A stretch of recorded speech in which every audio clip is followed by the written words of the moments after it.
chega de ficar pulando de vídeo que fala que é melhor alugar, que fala que é melhor comprar, melhor alugar, melhor comprar. Hoje eu vou explicar pra vocês exatamente o porquê dessa confusão de que a gente que acha que é bom comprar e que é bom alugar imóvel. Olá, eu sou a Lilian Birro, sou assessora financeira e aqui nesse canal a gente fala de finanças de um jeito um pouco diferente do que você vê por aí. E o tema hoje é decisão imobiliária. O que é melhor? Comprar o imóvel ou alugar o imóvel? O que você acha, Thaís? Depende. Depende!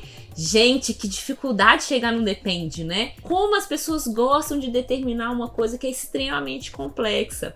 Então hoje eu vou explicar para vocês como que funciona, o tipo de conta que a gente tem que fazer e principalmente trazer algumas observações que são muito importantes e que vão te ajudar muito na hora de decidir, no seu caso, se é melhor comprar ou alugar. Vamos começar? Eu vou trazer aqui para vocês uma conta básica que eu fiz sobre imóveis, tá bom? Então eu peguei aqui dois imóveis, um imóvel em Belo Horizonte e um imóvel em São Paulo, tá?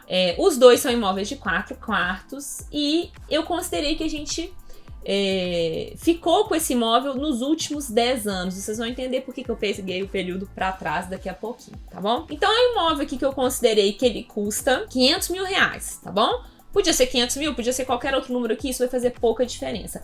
O que é significativo nesse caso? E vou explicar pra vocês como é que eu fiz essa conta, tá? Eu peguei o valor do imóvel e depois desse valor, eu considerei um valor de aluguel, que é um percentual do valor do imóvel, tá? Então aqui vocês estão vendo que tá dando 3,29% do patrimônio no ano, mas é porque o aluguel representa 0,27% ao mês, né, do preço do imóvel, tá? Então, nesse caso aqui, o aluguel do imóvel em BH seria R$ 1.350, tá?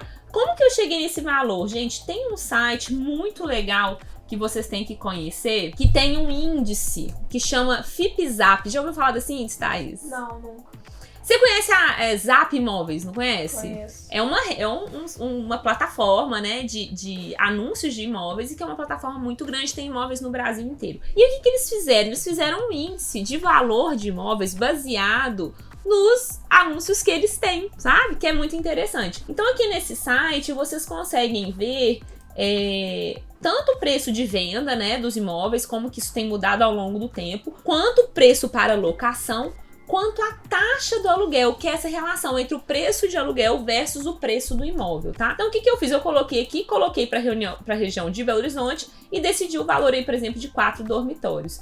E aí você vê na média, então, qual que é a taxa de aluguel ao longo do tempo, tá? Como eu peguei aqui 10 anos, eu considerei meio uma média de todos esses períodos, tá bom? Então, por isso que esse valor aqui tá aqui, né, de 0,27%, que dá mais ou menos R$ 1.350 por mês de aluguel. Tá? A outra opção, então, vamos supor, né? Você tem R$500. Ou você compra um imóvel de R$500 e aí você não paga esses 1.350 de aluguel, ou você aplica o seu dinheiro e paga 1.350 de aluguel, tá bom?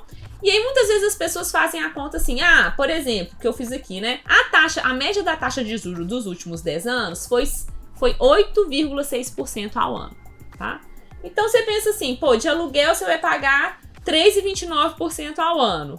A aplicação tá 8,6% ao ano. E aí, vale mais a pena aplicar o dinheiro, né? Mas a gente tem que levar em consideração outro ponto, que é o quê? A valorização do imóvel no tempo, tá? Porque quando você tem um imóvel próprio, ele vai, claro, né? Você deixa de pagar aluguel, mas não só isso, esse imóvel vai valorizando, ele vai valendo mais ao longo do tempo. E a gente tem que considerar essa valorização. Então, olhei aqui a valorização nos últimos 10 anos, foi aí de mais ou menos 44% em 10 anos, o que dá aí mais ou menos uns 3,74% ao ano. Então, no resultado final, né? Se você aplicar o dinheiro e tem que pagar o aluguel, é como se o seu dinheiro rendesse, na verdade, 6% ao ano, tá? Enquanto se você tivesse o imóvel, ele valorizaria aí 3% ao ano, 3,74%. Agora, olha essa outra circunstância de um imóvel lá em São Paulo, mesmo valor R$500, mas lá o percentual do imóvel em relação ao... O percentual do aluguel em relação ao imóvel, ele é maior, tá? Então ficou na média aí de mais ou menos 0,41% Ou seja, o mesmo imóvel do valor de R$500, em São Paulo você alugaria por R$2.000, R$2.050, tá? E aí o que acontece? A taxa de juros é a mesma, e aqui ainda fui boazinha, tá, gente? Que eu coloquei que seu dinheiro tá rendendo 110% da Selic, né? Da média da Selic. Que pra quem investe em poupança, tipo assim, né? Isso aqui cai pela metade, mas vamos lá. A taxa de juros, então, vai ser essa de 9,46%. E o imóvel lá valorizou mais do que em BH, tá? Então lá a valorização em 10 anos foi de 55,8%. No final, o que a gente tem de resultado, então? A aplicação financeira te daria um retorno líquido de 4,43% e o imóvel valorizaria 4,53%. Então ele tá muito pertinho, mas nesse caso vale mais a pena você comprar o imóvel do que você fazer a aplicação financeira. Então, o que é importante da gente considerar na primeira conclusão do vídeo? O resultado depende, né? E depende do quê? Primeiro, depende de qual é o imóvel que você vai comprar. De qual que é a taxa de aluguel versus o preço do imóvel que você conseguiria, né? Então, se você for alugar ao invés de comprar, qual que é o percentual do valor do imóvel que você gastaria no aluguel. E a segunda coisa é qual que é o potencial desse seu imóvel de valorizar ao longo do tempo, né? Então, se você tem um imóvel que tem um grande potencial de valorização, às vezes vale mais a pena você comprar ele. Se você tem um imóvel, né? Se você quer um imóvel que ele tem pouco potencial de valorização ao longo do tempo, já não vale, talvez não valeria mais tanto a pena você comprar ao invés de alugar. Deu pra entender, Thaís? Deu sim.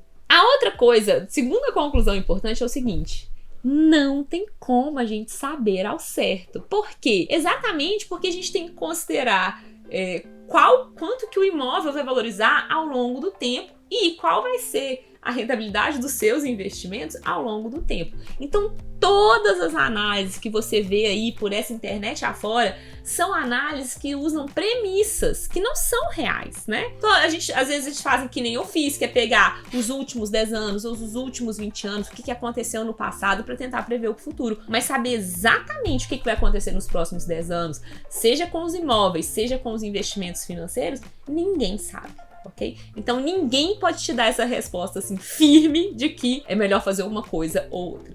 O que eu normalmente faço com os meus clientes? Eu faço algumas contas e falo para eles quanto que o imóvel teria que se valorizar para que seja mais interessante comprar um imóvel do que alugar, por exemplo. E aí, a partir disso, então, o meu cliente pode tomar uma decisão com uma base do tipo assim, eu considero que é possível que ele tenha essa valorização, ou eu considero que ele vai valorizar mais do que isso, ou então não. Eu considero que a valorização não vai ser tanta e que é melhor eu alugar. Ok? Outra observação importante, porque que normalmente, né, as pessoas aí, os gurus financeiros que a gente conhece e que estão aí pela internet afora, quando vão falar de imóveis, falam que eles preferem alugar imóveis do que comprar. Porque normalmente, quando a gente está indo para imóveis de mais alto padrão, o usual é que o preço do aluguel, né, essa taxa então que eu falei, do preço do aluguel dividido pelo valor do imóvel, ela costuma ser muito baixa, ou mais baixa do que em imóveis menores.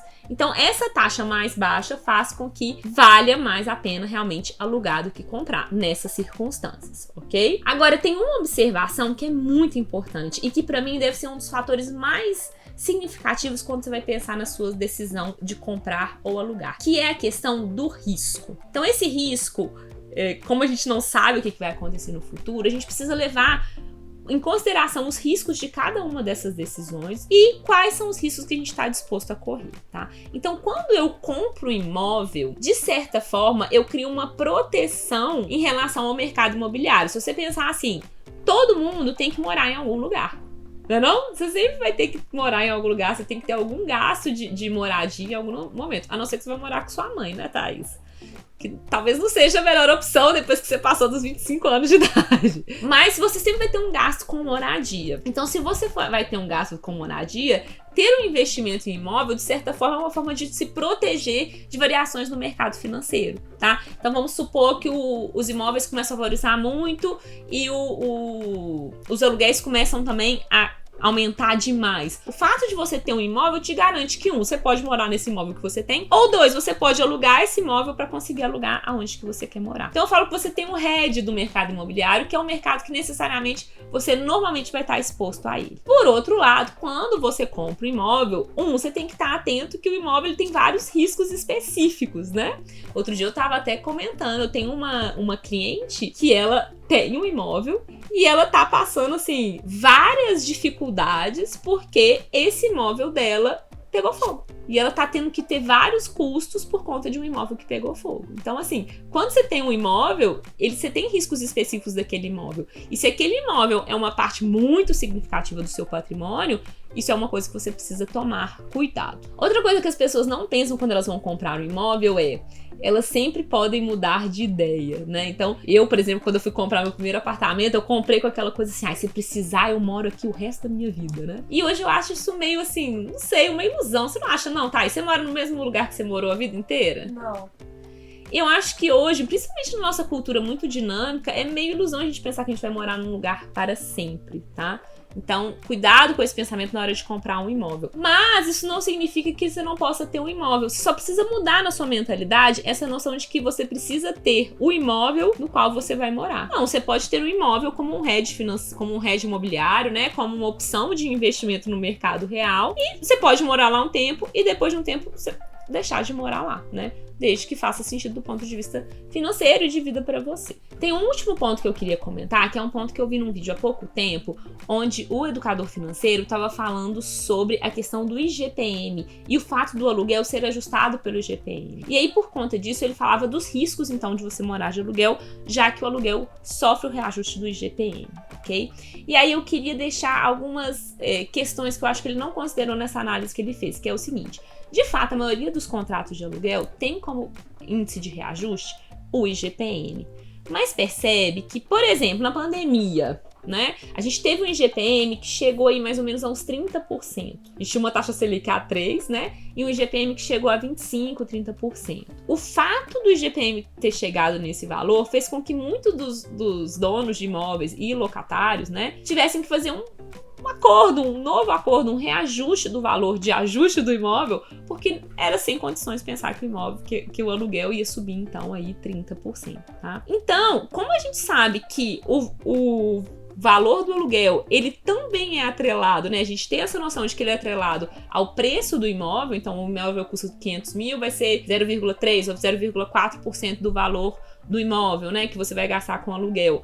Mesmo que o IGPM suba muito, eventualmente esse reajuste ele vai acontecer. Ninguém vai chegar a pagar 1%, 2% do valor do imóvel só porque o IGPM está subindo, tá? Então isso é uma coisa que não faz sentido, mesmo porque se no aluguel seu você começar a subir demais, você pode muito bem mudar de casa e procurar uma situação que faça mais sentido para você. Essa é uma vantagem do aluguel em relação ao imóvel próprio, que é qualquer coisa é muito mais fácil de você se reajustar. Bom, então observações finais para quem quer comprar um imóvel próprio. 1. Garanta que o imóvel não é o seu único patrimônio, tá? Então não pegue 100% do seu patrimônio para investir no imóvel, porque você vai estar correndo um risco muito grande nessa alocação. Tenha pelo menos uma reserva de emergência bem gordinha, né? Ou alguma outra opção de investimento que vai te proteger caso aconteça algo específico com o seu imóvel. Segundo, foi isso que eu falei, o imóvel não precisa ser necessariamente o seu local de moradia. Você pode escolher investir em imóveis e ao mesmo tempo escolher morar de aluguel. Uma coisa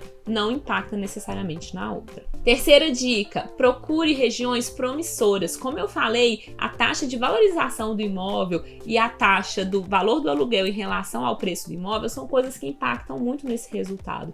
Então, se você vai comprar, procure regiões que têm grande potencial de aumentar o valor do imóvel ao longo do tempo. Por outro lado, se você vai morar de aluguel, observe muito bem qual é a taxa do aluguel em relação ao preço do seu imóvel e procure imóveis, então, que possuem uma taxa aí mais interessante para você trabalhar. Agora, se você quer ver um vídeo sobre comprar financiado ou alugar, curta esse vídeo, comente, compartilhe com seus amigos que, se vocês quiserem muito, eu gravo um vídeo sobre isso. Gente, dica final, só para deixar bem esclarecido. Se você vai alugar ao invés de comprar, você precisa pegar esse dinheiro que você ia comprar o imóvel e aplicá-lo bem, ok? Se você gastar esse dinheiro, nada disso dessa conta vale a pena, tá bom? Então, se você é uma pessoa que tem um pouco de dificuldade, que sabe que esse dinheiro vai sair voando por aí, fique esperto, é melhor mesmo você construir um patrimônio, ok?